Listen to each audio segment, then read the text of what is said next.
같이 찾겠습니다. 누가복음 15장 17절에서 24절까지의 말씀입니다. 신약성경 121면 쯤 있습니다. 그리고 앞에 자막으로도 준비가 되어 있습니다. 우리 17절에서 24절까지 말씀을 한 목소리로 읽습니다. 이에 스스로 돌이켜 이르되 내 아버지에게는 양식이 풍족한 품꾼이 얼마나 많은가. 나는 여기서 줄여 죽는구나.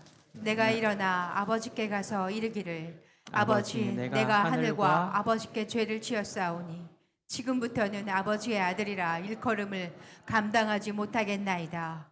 나를 품꾼의 하나로 보소서 하리라 하고 이에 일어나서 아버지께로 돌아가니라. 아직도 거리가 먼데 아버지가 그를 보고 측은히 여겨 달려가 목을 안고 입을 맞추니 아들이 이르되 아버지 내가 하늘과 아버지께 죄를 지었사오니 지금부터는 아버지의 아들이라 일컬음을 감당하지 못하겠나이다 하나 아버지는 종들에게 이르되 제일 좋은 옷을 내어다가 입히고 손에 가락지를 끼우고 발에 신을 신기라. 그리고 살찐 송아지를 끌어다가 잡으라.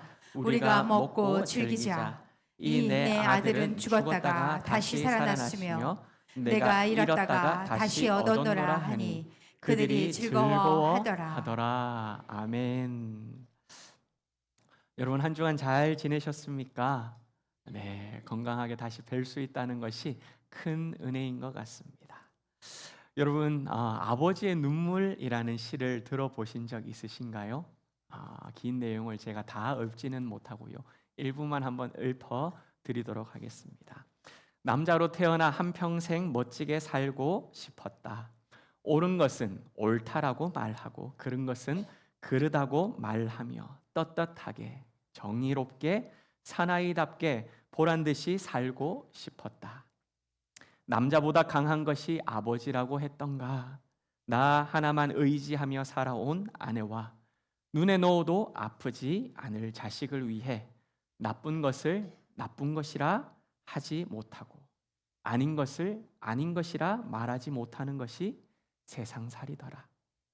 변변한 옷 한 벌 없어도 번듯한 집 한 채 없어도 내 몸 같은 아내와 금쪽 같은 자식을 위해 이 한 몸 던질 각오로 살아온 세상.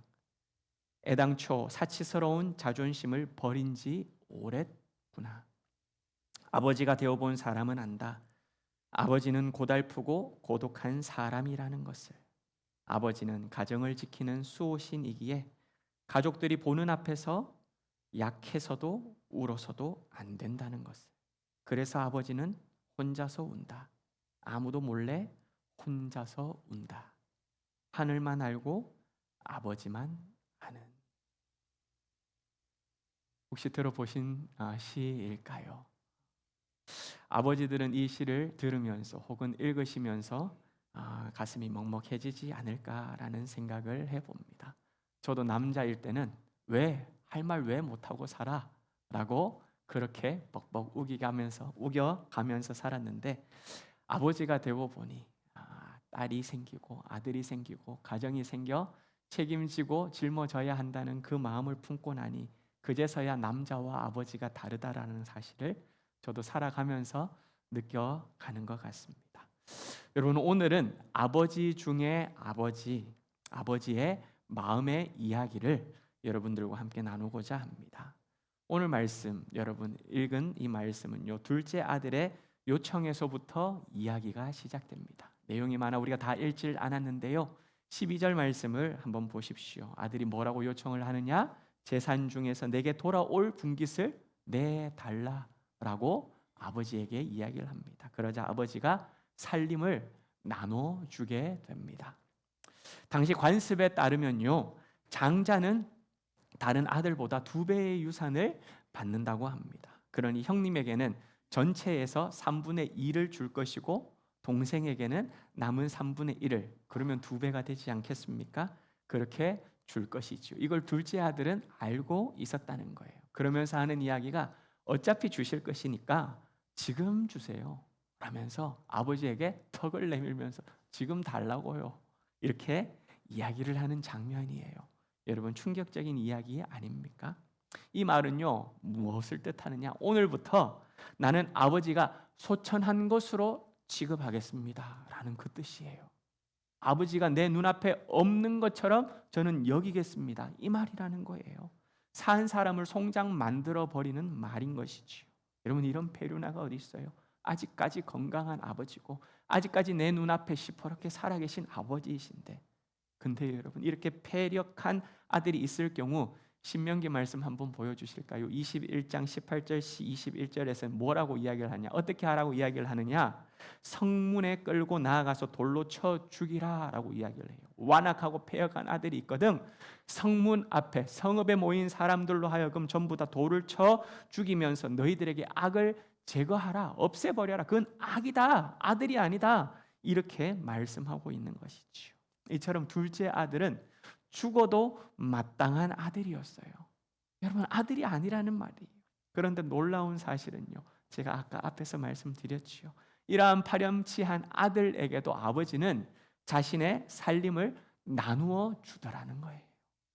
여러분, 살림, 앞에 12절에서 살림이라는 단어가 나왔는데 여러분 스쳐 지나가서 잘 모르셨을 것 같아요. 살림이라고 말하는 이 단어는 생계, 생활 기반, 삶의 전체를 뜻하는 표현입니다. 아버지는 아들에게 단순히 돈다발을 쥐어준 게 아니라는 소리입니다. 죽음 이후에 정리하고 나누어 주어야 할 것, 그게 유산이지 않습니까? 이 유산을 지금 만들어주기 위해서 아버지 가족의 생계들, 그 딸린 식솔들의 모든 생활 기반을 정리해서 그걸 둘째 아들에게 떼어 주었다는 거예요. 아버지 삶을 찢어가지고 그것을 내어 주었다라는 소리입니다. 하지만 둘째 아들, 여러분, 이런 아버지의 허망함, 있는 것까지도 찢어서 떼어서 내어 주어야 했던 그 아버지의 허망함을 둘째 아들은 알았을까요? 알았다면 여러분, 유산 달라는 이런 얼토당토 않는 터무니없는 소리조차도 아마 안 했을 것입니다. 이런 둘째 아들, 아버지에게 모든 자산을, 자기가 받아야 할 그 모든 자산을 받고 난 다음에 며칠 안에 그걸 다 처분합니다. 팔아버렸어요.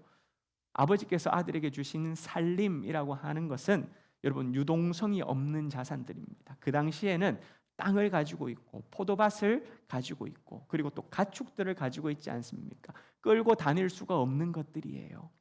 집이며 하인들이며 이 모든 자산들을 처분하고 현금으로 바꿉니다. 뭘 하기 위해서? 떠날 준비를 하기 위해서라는 것이죠. 여러분, 땅을 팔고 집을 떠난다, 아버지 곁을 떠난다라고 하는 이 말은 무슨 뜻이냐? 가문과 가족과 아버지와 모든 관계를 내가 이제는 끊겠다는 소리입니다. 연락하지 마십시오. 나 지금까지도 징글징글했습니다. 이게 여기 안에 담겨져 있는 표현이에요. 아버지가 마치 감옥처럼 느껴졌던 것일까요? 아버지만 떠나면 내가 마음껏 즐길 수 있을 것이다, 내 방식대로 행복하게 살 수 있을 것이다, 이렇게 여겼던 것 같습니다. 여러분, 우리도 그렇지 않습니까? 내 뜻대로 살겠다고, 내 인생 지금 40 먹고 60 먹고 80 먹은 내 인생, 이것도 내가 주인공이다 라고 외치면서 하나님을 떠나 이방 땅으로, 여러분 영적인 이방 땅, 하나님 없는 그곳으로 내가 멀리 도망갔을 때가 있다라는 것이죠. 하지만 여러분, 생각대로 잘 살아지던가요? 그렇지 않다라는 게 우리의 현실 아니던가요? 나를 간섭하는 것만 같았던 그런 하나님 아버지로부터 독립을 하면, 아이고 이제는 뭐 하지 마라, 아니 교회는 뭔 놈 이렇게 하지 마라는 게 많은 것처럼 느껴져가지고 올가 매는 것 같아가지고 나 여기서 못 견디겠어 라면서 그렇게 아버지로부터 독립을 하면 내 더 즐겁게 살 수 있을 것이다, 참만 나 하고 싶은 거 하면서 행복하게 살 것이다, 이렇게 생각했는데 여러분, 그때부터 뭐가 시작됐느냐? 허랑방탕이 시작된다는 거예요. 허랑방탕이. 둘째 아들이 이렇게 재산과 인생을 허랑방탕 낭비했던 것입니다. 하나님 아버지가 없으면 끝없이 즐겁게 살 수 있을 줄 알았는데 모든 걸 탕진해버리게 되는 것이죠. 그러고 난 다음에 다 탕진하고 났는데 아무 대책 없는 그 순간에 뭘 맞이하게 되느냐? 흉년까지 찾아오게 됩니다. 대책 없이 맞이하게 된 그 흉년 앞에서 유대인들이 그렇게 경멸하고 부정하게 여겼던 돼지, 꿀꿀꿀꿀 대고 있는 그 돼지를 먹이게 되지요. 여러분, 어디까지 배고파 보셨습니까? 얼마나 굶주려 보셨어요? 어디까지 여러분 살면서 곤두박질 쳐 보셨습니까? 얼마나 가족들 모르게 뒤를 돌아서 눈물을 훔치면서 다시금 입 꽉 깨물고 두 주먹 불끈 쥐면서 그래 나에게는 처자식이 있지 않느냐 그렇게 일어나려고 애써 보셨습니까? 죽고 사는 갈림길 앞에서는요 부정하게 여겼던 돼지도 문제가 안 됩니다. 종교요? 신앙이요? 아니요. 여러분 그딴 거예요. 그렇지 않던가요? 그런 거 문제가 되지 않는다는 것입니다. 우선은 입에 풀칠부터 해야지요. 나는 죽는다 할지라도 내 처자식은 먹여 살려야지요. 그것 때문에 종교고 신앙이고 부정하게 여겼던 돼지도 그냥 먹이라면 먹여야 되는 거예요. 하지만 여러분 흉년이 얼마나 심각했는지 돼지가 먹는 쥐엄 열매조차도 그것 하나 사람에게 챙겨주는 사람도 주변에 아무도 없는 그 처지까지 나락으로 떨어졌다는 것입니다. 유대인들이 가장 수치스럽고 부정하다는 돼지보다도 못한 존재, 그게 바로 지금 이 둘째 아들이 놓여져 있는 처지 형편이었다는 것이지요. 한숨을 쉽니다.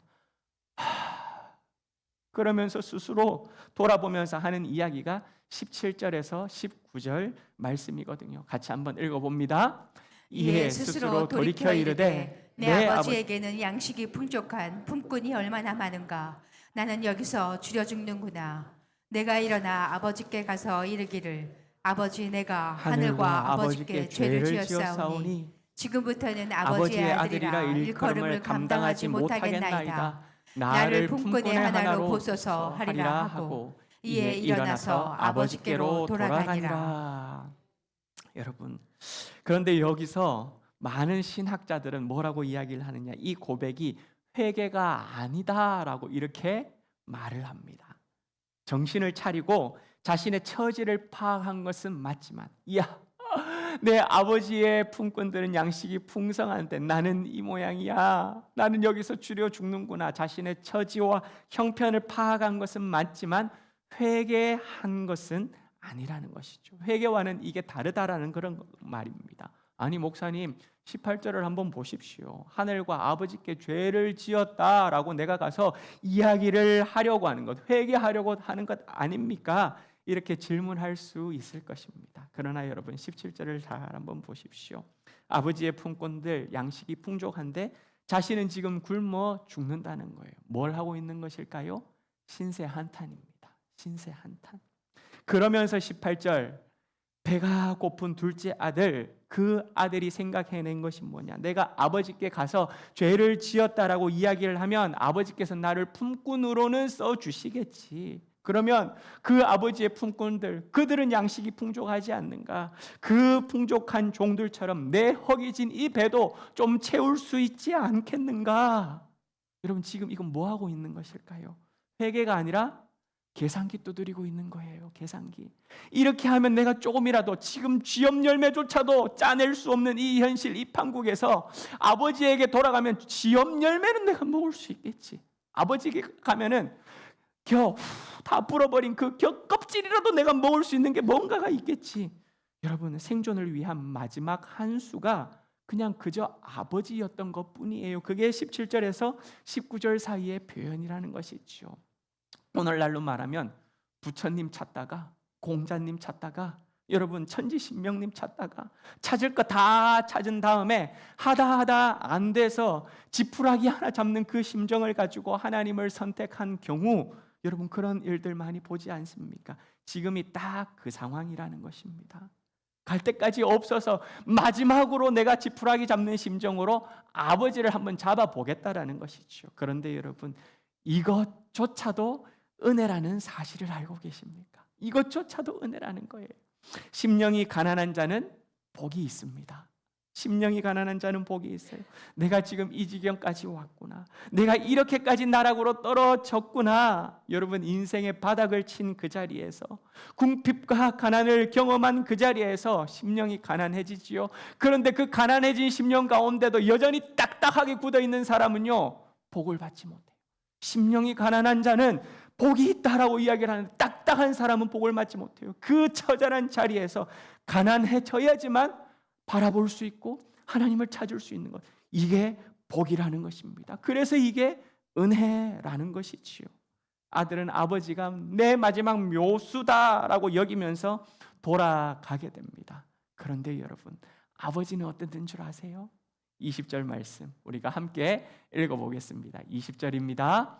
이에 일어나서 아버지께로 돌아가니라. 아직도 거리가 먼데 아버지가 아버지가 그를 보고 측은히 여겨 달려가 목을 안고 입을 맞추니. 여러분, 한 절 안에 6가지가 지금 들어가 있어요. 6가지. 첫 번째, 여러분, 거리가 아직 또 멀어요. 아직 또 멀어요.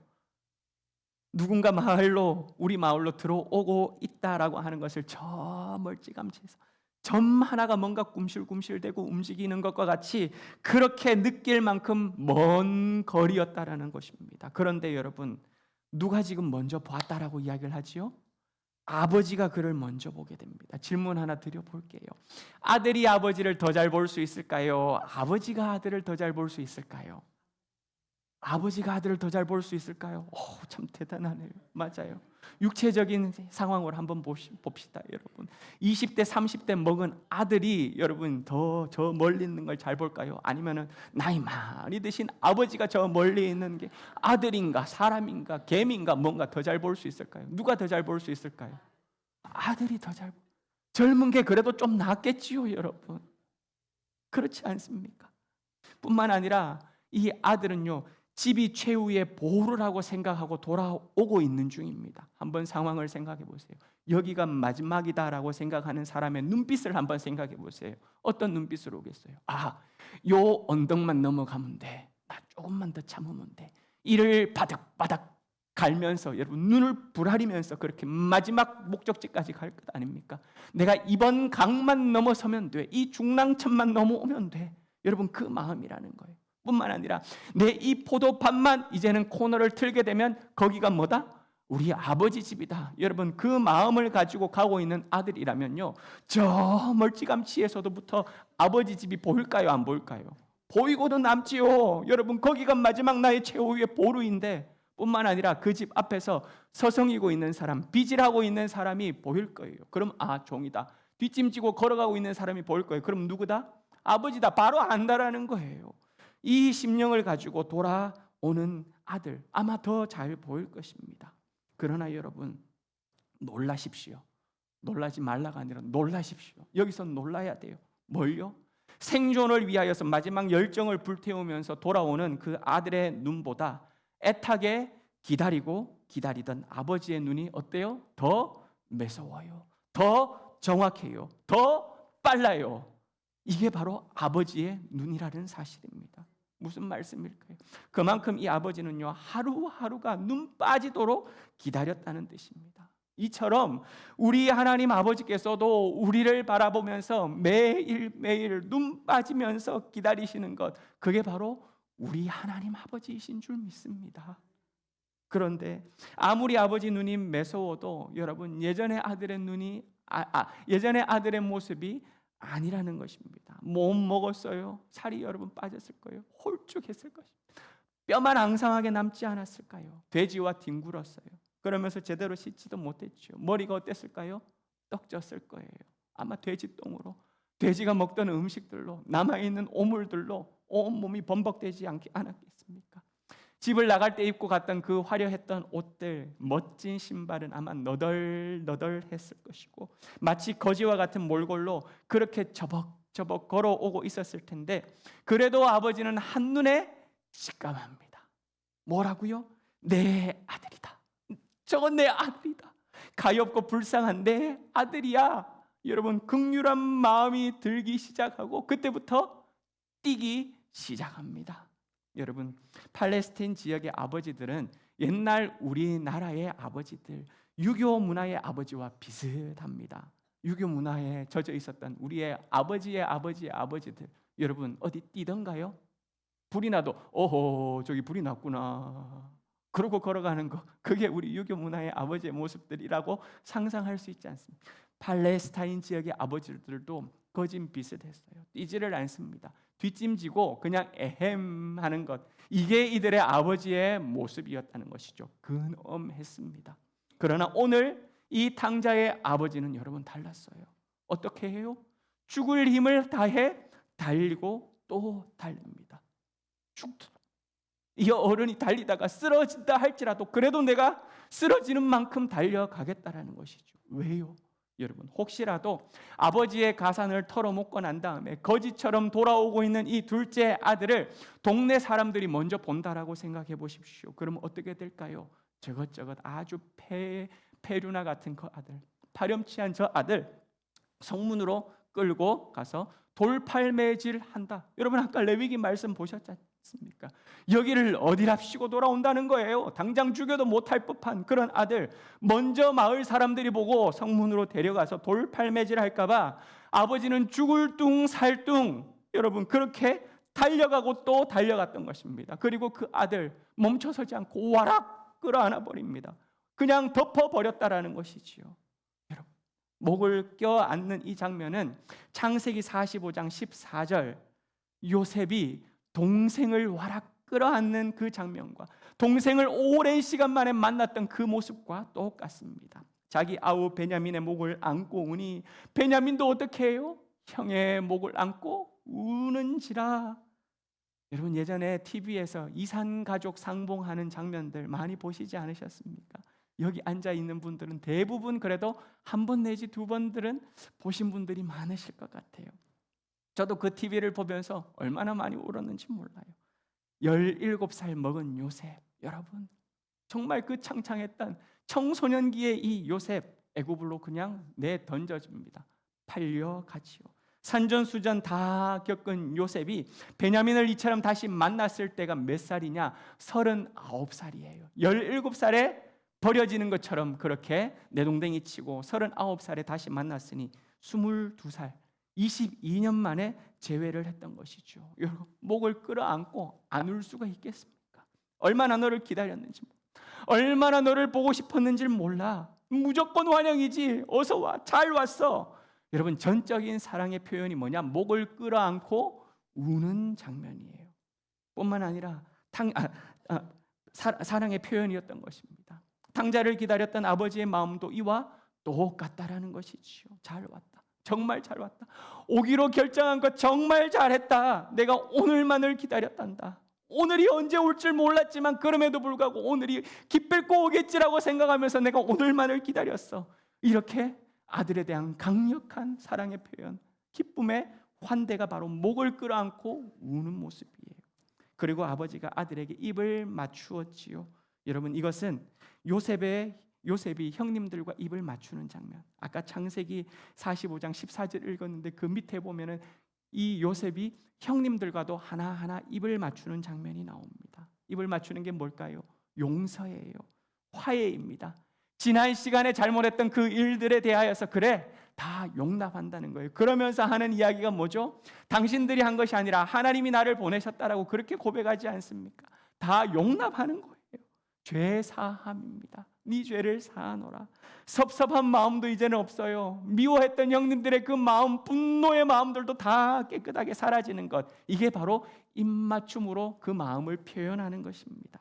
네가 한 일들 더 이상 문제가 되지 않는단다. 아들아, 네가 내 재산을 다 갖다 탕진하고 온 것 그거 아무 상관없단다. 이거는 여전히 내 아들이란다. 이 사실을 공개적으로 인정하고 선언하는 것, 그게 뭐냐? 입맞춤이라는 거예요. 그냥 여러분 냄새나는 아들 그냥 살짝 이러고 끝나는 게 아니에요. 입맞추고 그 냄새와 상관없이 여러분 입을 부벼대는 것, 이게 아버지의 사랑의 입맞춤이었다는 것이죠. 탕자가 돌아올 때에 돌로 쳐도 이상하지 않을 그런 모습이었지만 아버지가 먼저 달려가서 목을 껴안고 입을 맞추면서 아들의 수치를 덮어주는 거예요. 죄를 그냥 묻어주는 것입니다. 아버지의 포옹과 입맞춤으로 모든 것을 다 사해 주는 거예요. 오히려 아버지는요, 한술 더 뜹니다. 그게 22절에서 24절 한 목소리로 읽어봅니다. 시작. 아버지는 종들에게 이르되 제일 좋은 옷을 내어다가 입히고 손에 가락지를 끼우고 발에 신을 신기라. 그리고 살찐 송아지를 끌어다가 잡으라. 잡으라. 우리가 먹고 즐기자. 즐기자. 이 내 아들은 죽었다가 다시 살아났으며 내가 잃었다가 다시 얻었노라. 아멘. 제일 좋은 옷을 입히라고 이야기를 하죠. 아우 냄새 나니까 빨리 가서 좀 씻기고 옷 좀 깨끗한 걸 좀 입혀. 여러분 이 표현이 아니에요. 여기서 말하는 제일 좋은 옷은 우리 집 가문을 대표하는 자들이 입는 그 옷을 입히라는 거예요. 그 집에서 제일 좋은 옷은 누구 옷이 제일 좋은 옷일까요? 아버지 옷이 제일 좋은 옷이지요. 아버지의 옷을 다시 그 아들이 입음으로 말미암아 이는 나의 뭐가 되는 거예요? 후계자가 된다라는 것입니다. 그 옷을 입혀줌으로 말미암아 우리 집 가문의 대를 이을 자손이다라는 것을 다시 증명하는 것입니다. 손에 가락지를 끼우는 것은요, 인장 반지를 뜻하지요. 가문의 법적 권한을 아들이 결정할 수 있는 그 인장 반지를 끼워줌으로 권한을 다시 부여하는 거예요. 여러분 바로가 요셉을 총리로 세울 때 두 가지를 합니다. 뭐냐? 자기 손에 있는 그 인장 반지를 빼서 요셉에게 끼워주고 그리고 그에게 세마포 옷을 입혀 이를 애굽의 총리로 세우고 있는 모습이죠. 여러분 이거하고 지금 똑같은 모습입니다. 아버지는 아들은 뭐 하기 위하여? 품꾼으로 좀 써주십시오. 이렇게 왔지만 아버지는 그걸 허락하고 싶지 않았던 거예요. 아들은 품꾼이 아니라 아들이다. 아들의 신분을 회복하고 다시 높여주는 모습이지요. 발에 신발을 신기는 것은 무엇입니까? 여러분 누가 신발을 신었느냐? 자유인들이 신발을 신었어요. 누가 신발을 안 신었느냐?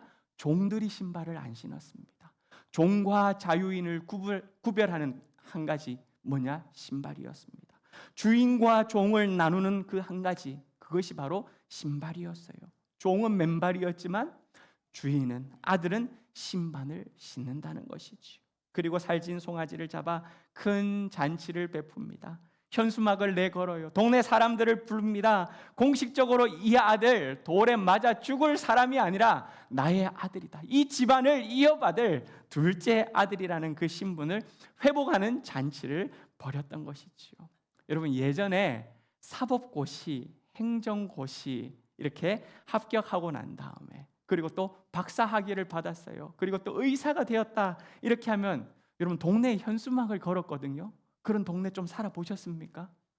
다 서울 분들이시군요. 시골로 가게 되면요, 박사 나오는 거, 의사 나오는 거, 고시 패스하는 거 여러분 대단한 일입니다. 현수막을 갖다 걸어요. 누구 집 아들내미 고시 합격 이렇게. 그러고 난 다음에 마을에 잔치가 벌어집니다. 전부 다 초청을 하게 되는 것이지요. 여러분 얼마나 즐거운 잔치를 벌리는 줄 몰라요. 그러나 여러분 지금 둘째 아들 출세하고 돌아오는 중입니까? 아니죠. 개선 장군이 되어서 금이 환영하고 있는 그러한 장면일까요? 아니라는 것입니다. 아버지가 싫다고. 나 아버지 싫어요. 재산 주세요. 상속받을 그 재산을 아버지 소천하신 이유가 아니라 멀쩡하게 살아계시는 그 순간에 아버지에게 빼앗다시피 해서 그렇게 쪼개고 나누어 빼앗아간 그 모든 것들을 탕진합니다. 이제는 망나니가 되어서 그렇게 돌아오는 아들, 여러분 이쁜 구석이 어디에 있습니까? 아버지가 뛰어갈 것이 아니라 여러분 누가 뛰어와야 됩니까?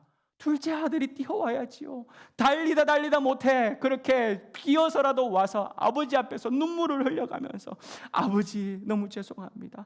아버지 제가 잘못했습니다. 그렇게 빌어도 안 될 그런 판국에 아버지가 달려가는 거예요. 아버지가 부둥켜합니다. 아버지가 입을 맞춥니다. 가문을 대표하는 옷을 입히고 가락지를 끼우고 동네 사람들까지 다 불러 잔치를 벌였던 것이죠. 돌 맞아 죽을 페류나, 이 아들은 페류나가 아닙니다. 여러분 잘 보십시오. 이 아들은 가문의 후계자입니다. 그것을 다시 선언했던 것이죠. 여러분 이해가 됩니까? 도무지 이해가 안 되는 아버지이지 않으세요? 그런데 이 납득 불가한 아버지의 사랑을 바울은 이렇게 고백합니다. 로마서 5장 8절 말씀 함께 읽습니다. 우리가 아직 죄인 되었을 때 그리스도께서 우리를 위하여 죽으심으로 하나님께서 우리에 대한 자기의 사랑을 확증하셨느니라. 아멘. 우리가 아직 뭐 할 때에? 우리가 아직 당자일 때에, 여러분. 우리가 아직 뭐 할 때에? 우리가 여전히 죄 아래서 그냥 놀고 먹고 마시고 즐기고 있을 그때에 여러분, 우리가 뭐 하고 있을 때에 내가 가지고 있는 모든 것 다 허랑방탕하게 탕진하고 난 다음에 아버지에게 가면은 내가 뭔가 좀 그래도 다시금 받아 먹을 게 있을까? 이렇게 계산기를 두드리고 하나님을 이용하려고 하는 그때에도 하나님 아버지께서는 우리를 너무너무 사랑하셔서 자신을 내어 죽이심으로 말미암아 탕자인 나의 아버지가 되어 주신 줄 믿습니다. 이것이 우리를 향한 구원의 사랑이라는 것이지요. 여러분, 내가 지은 죄보다 하나님의 은혜는 훨씬 더 크다라는 사실. 한번 따라하겠습니다. 내가 지은 죄보다, 나의 어리석음보다 하나님 아버지의 은혜는 훨씬 더 큽니다.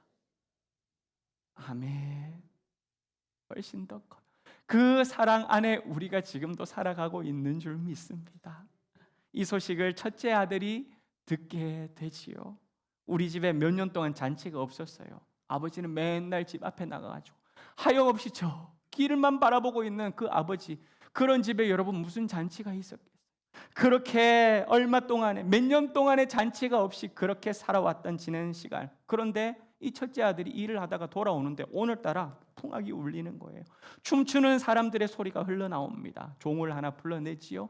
이야기를 들어보니 동생이 돌아왔다는 것입니다. 이야, 잃었던 그 동생을 다시 찾았다라고 하는 그 기쁨 때문에 아버지가 너무나도 감사하고 흥에 겨워 송아지를 잡고 잔치를 벌리고 있다라는 것이죠. 그 이야기를 듣는 순간 첫째 아들도 같이 방방 뛰면서 어서 가보자, 나도 그 잔치에 들어가고 싶다라고 반응을 한 게 아니었어요. 그 이야기를 듣는 순간 눈이 획가닥 뒤집어집니다. 눈이, 여러분, 지금까지는 저 뭔가 의심의 눈이었는데 이제는 불타오르는 눈, 증오의 눈, 여러분, 살기 가득한 눈으로 돌변했던 것이죠. 아니, 여태까지 내가 아버지를 섬기면서 명령 어긴 적이 어디 있었느냐? 나는 그저 최선을 다해 일만 했는데 아버지는 나에게 염소 새끼 한 마리 내어준 적이 없다라는 것이죠. 이게 첫째 아들의 마음과 고백이었습니다. 내가 아버지를 위해 죽도록 섬겼지만 아버지는 날 위하여 뭘 해준 게 있느냐라는 것이지요. 동생과 비교해 봤을 때 아니, 나만한 아들이 어딨냐고. 저 비참하고 꼴보기 싫은 저 둘째보다 나를 보게 되면은 이렇게 바르고 아버지 보기에 너무나도 멋지게 자라나고 있는데, 아버지 해야 할 일들을 내가 다 감당하고 있는데 아버지의 보상은 턱없이 부족한 게 이게 무슨 말이냐라는 것이죠. 여러분, 비교 의식 속에 사로잡혀 있는 그런 너무나도 안타까운 인생이었어요. 동생과 비교 의식 속에 있는 그런 불만투성이었던 것이죠. 명을 어긴 적이 없다라는 것, 여러분, 이 말이 무슨 말일까요? 나 죄 지은 거 하나도 없다라는 소리예요. 가만히 한번 생각해 보세요. 사람들 중에 회개할 게 없는 인생이 있습니까? 죄 안 짓고 살아가는 자들 여기 있습니까?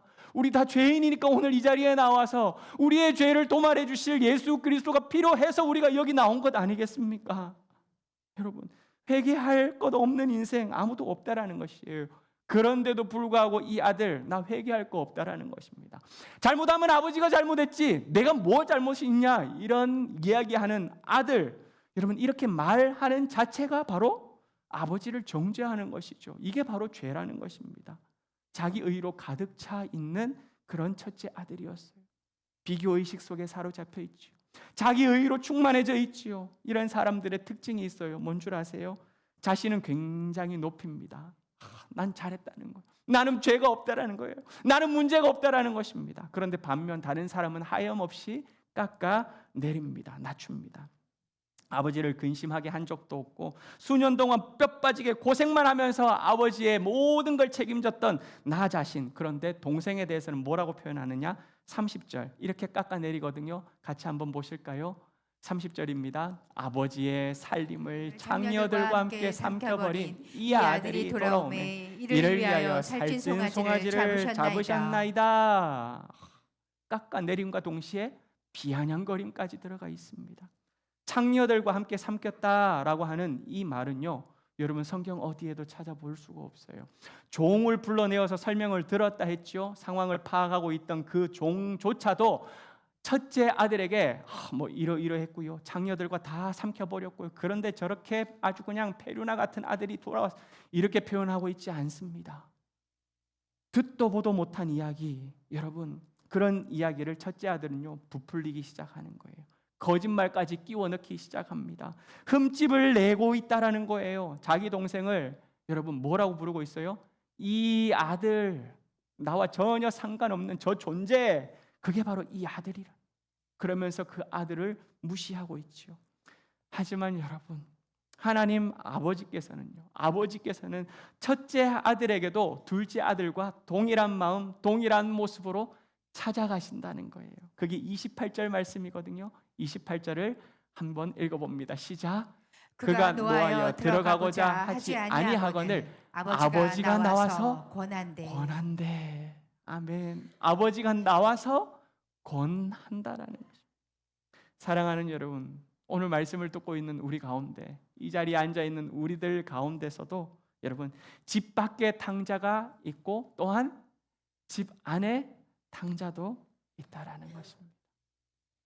회개할 필요성도 못 느끼고 아버지의 마음을 헤아리지도 못하는 집 안에 있는 탕자 말입니다. 죄인이 돌아오는 것을 어머나 동생이 왔다고 함께 기뻐하면서 즐거워하고 잔치에 동참할 그 마음조차도 일말조차도 가지지 아니하고 오직 자기 의로 가득 차 있는 첫째 아들 말이에요. 내가 옳다라고 이야기를 하면서 뻑뻑 우겨대고 있는 그 고집불통 집안의 탕자도 있다라는 것입니다. 그러나 우리 하나님께서는요 어떻게 해요? 고개를 푹 숙이고 나는 죄인입니다 라고 여기면서 그렇게 터벅터벅 돌아오고 있는 그 죄인 같은 아들에게도 아버지께서는 뛰쳐나와서 그 아들을 와락 끌어안고 부둥켜 안으며 입을 맞추어 주시고, 뿐만 아니라 오랫동안 우리가 신앙생활하면서, 우리 대부분 다 오랫동안 신앙생활하지 않았습니까? 오랫동안 그렇게 신앙생활하면서 굳어 있어요. 자기 의로 가득 차 있어요. 고집불통이에요. 그렇게 나는 옳고 내 신앙생활은 아주 멋지고 다른 사람들은 그냥 홀대하고 낮추고 평가하며 그렇게 살아가고 있는 우리의 집 안의 탕자와 같은 우리에게는 어떻게 해요? 직접 나와서, 문 밖으로 나와서 왜 여기 있냐고, 그러지 말라고, 지금 잔치 자리에 나오라고, 그 마음을 풀으라고 어루만지시면서 권면하고, 그리고 우리에게 손을 내밀어 우리를 붙들고 들어가시기를 원하시는 그 하나님 아버지의 마음, 그분이 직접 그렇게 찾아와 주신다라는 것이지요. 모두에게 여러분 아빠, 아버지가 되어주시는 줄 믿습니다. 돌아오기만 하면 달려나와 끌어안아 주시고, 때로는 문 밖에 고집 피우며 들어가지 않겠다고 외면하고자 하는 그런 집안의 탕자에게까지도 손을 내미는 그 하나님 아버지께서 말씀하세요. 너는 여전히 내 아들이란다. 너는 여전히 내 딸이고 나는 너의 아빠, 아버지야. 이래도 저래도 나는 너의 아버지야. 나는 너를 놓지 않아. 우리 아빠, 아버지께서 오늘 여러분 누가복음의 마지막 절이에요. 32절 말씀처럼 우리가 돌아오는 것을 가장 기뻐하시고 즐거워하십니다. 우리가 있어야 할 자리, 여러분 우리가 돌아가야 할 그 자리, 그게 바로 아버지의 품이지 않습니까? 그 하나님 아버지의 품에서 아빠, 아버지 나 왔어요. 아빠 사랑해요. 아빠 고마워요. 아빠 감사해요. 그렇게 고백하면서 진정한 자유와 기쁨, 주님께서 베풀어 주시는 그 사랑을 누리는 저와 여러분 되시길 주님의 이름으로 축복합니다. 오늘 주신 말씀을 생각하며 그 하나님 아버지, 아빠 하나님 아버지를 찬양하겠습니다.